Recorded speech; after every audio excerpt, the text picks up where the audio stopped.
Ikaw lah hotel hebat ni lagu rumah nak dengan hebat. Pakan yang minta sabu-sabu truk langui lima kedih langui lima yang jauh. Nah, ada perle.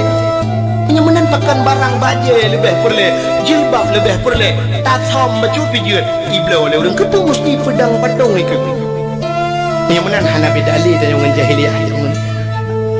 Jahiliyah itu mah patung tanya pikana patung. Urangnya patung yang nalang kedai ke luar tinggal balik ke dalam semua tagay. Nyan tagay ni. Cuma-cuma jahiliyah cuma-cuma tanya urangnya tempat pak kenapa juga merampok pak tanya dum perampok. Kejadian trip bacurka mungkin ronah mentang tingat hana god gaduh lam ingatan. Kejadian tengah cok uro timang di gurugok ngen budi merampok lah dengar. Kejadian di gurugok yang timbak menimbak ngen polisi mati duduk kena. Yang 1M kena awak IJ 1M lagi. 1M nang Tandrau 1M lagi.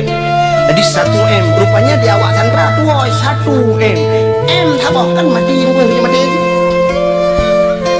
Ada M2 lagi mati M2 main mati mati. Kasus perampokan bank. Angka merampok urang. Di Bernun pernah merampok bank. Di Cokro Timang urang yang nalang banknya loh merampok pedum M itu mengcok dan sampai hari ini belum dapat. Yang mana kasus perampokan juga jahiliyah ada baknya nyopi. Kasus yang belum sama persis kasus pemerkosaan tapi hampir sama. Jahiliyah perkosa urinang nunggu cara jahiliyah perkosa. Bayuan darah sama cukup laga gebaliah dan awak arang cukup laga aku cukup dari Jawa Arab. Kebaik lo kali orang mata lo. Mesti di awak Arab yang model dok muka ngeja menong kena hidup yang pakai lagi cadar. Nyorak tu nyo mujungkan, tetap mujungkan, kok berat mujungkan. Lo fikir pakai mujungkan cadarnya. Rupanya lo yang model teplah cadar, boh hidung mencung dah. Boh hidung awak Arab cukup mencung. Bukan menyokam kawin awak Arabnya kali lo bayang. Yang apa je kami limong belah mayam yang boh hidung tu berapa? Laka ada boh hidung. Beda dengan katanya urat je, ya kan? Katanya urat je waktu ada badan ralikut umar laga awak dan urat ke badan lah ke la ilaha illallah boh hidung lagi belikok dia honda. Lado model pem ino ibu dah mujungkan mana raya ruhu hidung dia ino pem kudih raya teta lah ruhu hidungnya bete giok ni dalam.